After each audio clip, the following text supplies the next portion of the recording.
10-11 maybe. Last movie వచ్చేసి Skylab చేశాను. Skylab తర్వాత మార్టిన్ లూథర్ కింగ్ చేశాను. పెద్ద నరేష్ గారి వైఫ్ క్యారెక్టర్, మంచి క్యారెక్టర్, మంచిగా డైలాగ్స్ అదంతా బాగా ఉంది. పర్ఫార్మెన్స్ కి కొంచెం స్కోప్ ఉంది.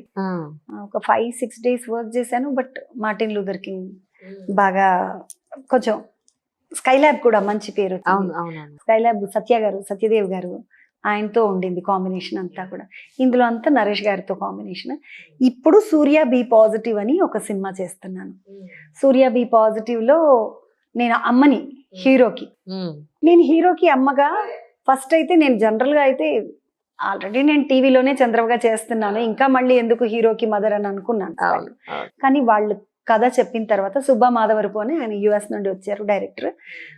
నాకు చరణ్, ఆ సినిమా హీరో ఎవరైతే ఉన్నారో అబ్బాయి, ఆ చరణ్ వచ్చి నాకు కథ చెప్పారు. మేడం నేను మీకు కథ చెప్తాను, మా మదర్ మీలాగా ఉండాలి అంటే, ఇప్పుడు నన్ను మీరు చంద్రవగా చూసి అలా అనుకుంటున్నారు, నేను అలా ఉండను, చంద్రవలాగా నేను ఉండను, నేను నాలాగా ఉంటానంటే, నాకు మీరు ఎలా ఉంటారో కూడా తెలుసు మేడం, ఇలా ప్రశాంతంగా ఫేస్ ఉండాలి, అలా చూస్తే ప్రశాంతంగా అనిపించాలి, సైలెంట్ గా ఉండాలండి. ఎక్కడ సైలెంట్ ఏం కథ, నా లొడలోడ అల్లరిపిల్ల అయితే ఎక్కడ ఫుల్, నా లొడలోడకి ఆ సైలెంట్ ఎక్కడ సుట్టడం లేదు మేడం, మీరే యాజ్ ఇట్ ఈజ్ నేను ఉన్నట్టుగానే, కాకపోతే పెద్ద బొట్టు పెద్ద కమ్మలు చేశారు. బట్ క్యారెక్టర్ చాలా నచ్చింది నాకు స్కోప్ ఉన్న క్యారెక్టర్. అంటే ఆ సినిమాలో ఒక 4-5 మెయిన్ క్యారెక్టర్స్ ఉంటే అందులో నాది ఒక మెయిన్ క్యారెక్టర్. అయిపోయిందా షూటింగ్ మొత్తం? ఇంకో 2 days ఉంది. అది అయిపోయిన తర్వాత ఇక నేను అంటే నాకు ఇంట్రెస్ట్ సినిమాలు చేయడం. అంటే నన్ను చూసి అందరూ చంద్రబాబు అనుకుంటారు, అదే కదా, నేను ఎలా ఉంటాను అనేది మర్చిపోయి ఒకసారి పాపం బోయపాటి సార్ పిలిచారు. పిలిచి అఖండ సినిమాలో ఆ ట్రైబల్స్ లో పిల్లోడు చనిపోతాడు, వాళ్ళ మదర్, ఆమె క్యారెక్టర్ కోసం అని పిలిచారు. పిలిస్తే నేను ఇలా చుడిదార్ వేసుకుని వెళ్ళిపోతే రమ్మన్నారు సార్ అని అంటానే నన్ను పంపించారు. నేను చెప్పాను V6 చంద్రబాబు అంటే వాళ్ళు లోపలికి పంపించారు. వెళ్ళిన తర్వాత నేను వేరే వాళ్ళని పిలిచానమ్మా అన్నారు. అంటే సార్ నేను సుజాత అంటే, అదేనమ్మా సుజాతని కానీ నేను V6 చంద్రబాబుని పిలిచాను అన్న. నారాయణ, నువ్వు అదే సరే వెళ్ళిపోతే సరిపోయేది పాప, ఆ గెటప్ లో వెళ్తే సరిపోయేదా, ఎందుకు వచ్చిన బాధలు నీకు? చెప్పాను సార్కి, చెప్పాను సార్ సుజాత నేనే, చంద్రబాబు నేనే చేస్తాను నాకు అది కదా. పాపం అలా అన్న తర్వాత నేను సార్ని అడిగాను, చాలా నేను అసలు బిలీవ్ చేయలేదమ్మా, ఆ క్యారెక్టర్కి నువ్వు సూట్ కావు, అది చాలా ఏజ్డ్ క్యారెక్టర్, 60 ఏళ్ల క్యారెక్టర్, అది నేను చంద్రబాబు అనుకుని రమ్మన్నాను అన్నారంటే, సరే సార్ ఓకే అంటే, నువ్వు అఖండాలో బాలకృష్ణ గారి సిస్టర్ క్యారెక్టర్ చేద్దువు కానీ అన్నారు. చెయ్యను సార్. ఎందుకు? వద్దు సార్, నాకు ఇట్లా పూలు పెట్టుకొని లిప్స్టిక్ వేసుకొని కాటుకు వేసుకొని అందంగా తయారయ్యి అట్లా వెనకాల నిలబడ్డం నాకు ఇష్టం లేదు సార్, ఒక్క సీన్ అయినా ఇవ్వండి. ఒక డైలాగ్ ఉన్నదన్నా, డైలాగ్ ఉండాలి, నాకు ఇంపార్టెన్స్ ఉండాలి, ఇవ్వండి అంటే ఇంత గట్టిగా నవ్వేశారు బోయపాటి సార్. గట్టిగా నవ్వి, నన్ను ఇప్పటి వరకు ఏ అమ్మాయి ఇలా అడగలేదు అన్నారు. ఏమో సార్, నాకు అంటే ఎందుకమ్మా అట్లా ఎందుకు ఆలోచిస్తున్నావు, చాలా మనీ వస్తుంది కదా, ఆ character, money is not a criteria sir for me, నాకు రికగ్నైజేషన్ కావాలి సినిమా చేస్తే. అమ్మో నేను చేసాను డబ్బుల కోసం, ఆ క్రౌడ్ లో నుంచి చాలా చేశాను అప్పట్లో ఒక 10 ఏళ్ల క్రితం మాట చేశాను చాలా. తర్వాత అందరూ చెప్పగా అంటే మనకు కూడా తెలియాలి కదా feeling, actually what we're doing exactly అనేది తెలిసినప్పుడు మనమే వెళ్ళం. ఇంకా నేను అందుకని నాకు ఇంపార్టెన్స్ ఉంటేనే, నా మీద ఉంటేనే చేస్తాను, లేకుంటే చెయ్యి. వాయిస్ ఇచ్చాను కానీ వాయిస్ ఇచ్చిన తర్వాత కూడా నా వాయిస్ నాకు ఇవ్వడం, ఓకే విరాట పర్వానికి ఒక వాయిస్ ఇచ్చాను ఈశ్వరీరావు గారికి, సాయి పల్లవి మదర్కి విరాట పర్వంలో నేను ఇచ్చాను వాయిస్. ఆ తర్వాత అక్షర గారి సినిమా షరతులు వర్తిస్తాయికి ఆయన పిలిచారు, చేయించారు ఆయన కూడా. కానీ నా వాయిస్ ఆవిడకి ఎంత బాగా సూట్ అయిందో నేను అనుకున్నాను, బాబోయ్ ఈవిడ అంటే. కానీ ఆవిడికి వాయిస్ ఇవ్వడం అంజలి ఎంత టఫ్ తెలుసా.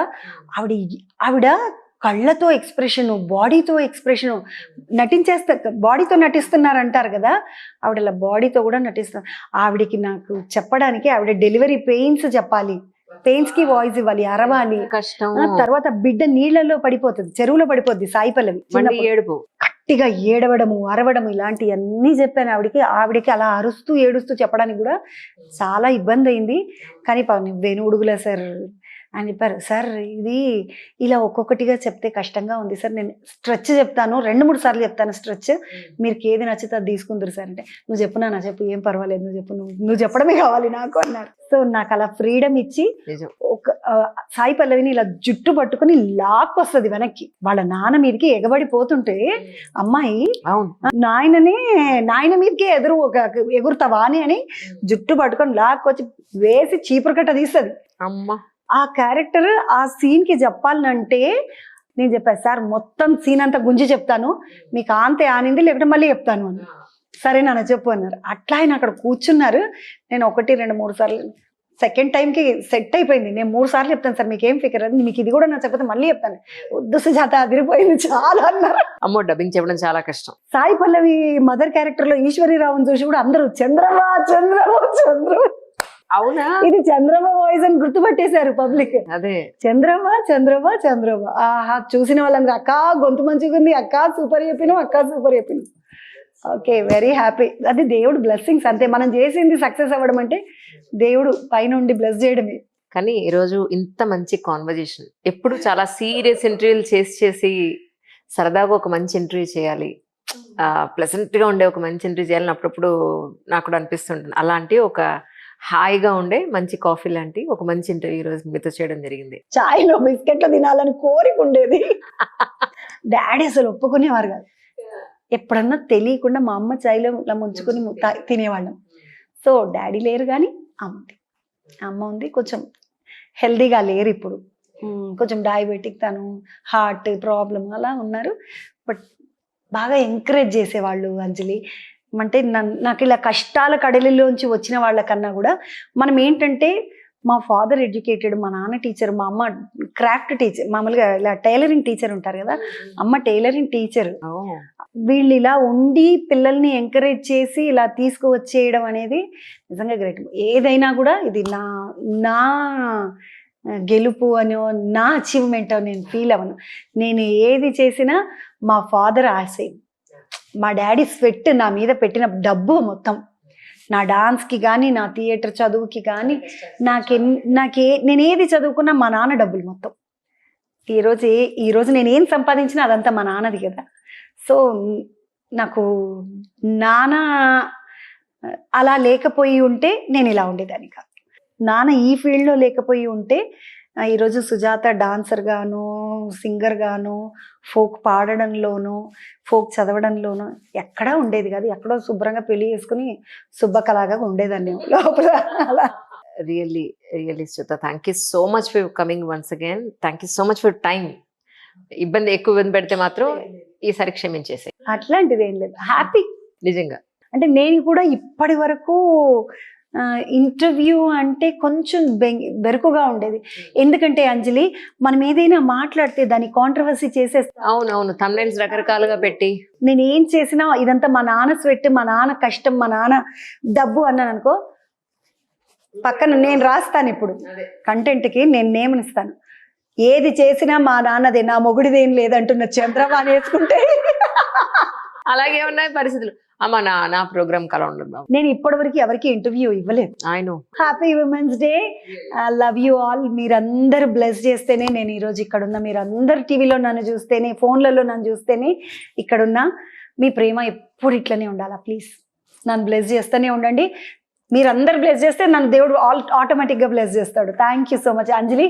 నువ్వు నాకు వెనకటి పరిచయం, జీ నుండి పరిచయం లేకపోతే ఈరోజు నేను ఇంత ఫ్రీగా ఇంటర్వ్యూ ఇచ్చేదాన్ని కాదు. చాలా డీసెంట్గా ఇలా కూర్చుని కాలు మీద కాలు వేసుకొని కూర్చుని. అంటే మేము యాక్చువల్గా మాది సంగారెడ్డి. నేను పెళ్లి చేసుకుని హైదరాబాద్కి వచ్చేసాక అని ఇలా మాట్లాడేదాన్ని. అంజలి కాబట్టి ఇలా కూర్చున్నాను ఫ్రీగా. సరే, ఇప్పుడు చంద్ర రియల్ రూపం తెద్దాం ఒకసారి.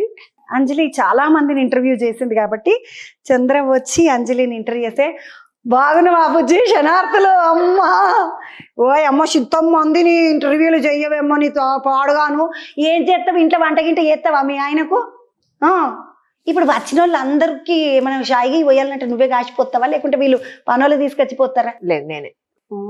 ఈడ ఆఫీస్ లో పోయి పెట్టుకున్నావు? లేదు, మరి నువ్వే వస్తా అంటున్నావు, నువ్వే వస్తా అంటే ఇంటర్వ్యూకి వచ్చిన వాళ్ళకి అంత షాయి వచ్చాడు అంత నీ పని అనుకుంటున్నా. అదే కదా, లేదు మంచి డే రోజు షాయిగా ఏం చేయకు, మీ ఆయనకి చెప్పు, అందులో స్విగ్గు బొగ్గు ఉంటది కదా, అందులో ఆర్డర్ చేయించుకొని తినుండి గమ్మున. అంతే కదా. అంజలక్క వాళ్ళ బావ నువ్వు ఆడు, నువ్వు మంచిగా చూసుకోమా అంజలి. పని చేస్తలేదు, మస్తు కష్టపడుతుంది, మస్తు మందిని ఇంటర్వ్యూలు చేస్తున్నది, బాగా బయట తిరుగుతున్నది. నువ్వేం పీకిరి పడకు, ఇంటికాడికి వచ్చినాక నీకు వండి పెడుతుంది, బట్టలు గిట్టలు అన్ని ఉతికి ఎండేస్తుంది, ఏం పీకిరి పడకు. నీకు కూడా మహిళా దినోత్సవం శుభాకాంక్షలు Anjali. Thank you darling, thank you so much. బా అసలు ఇది కదా మసాలా అంటే, ఇది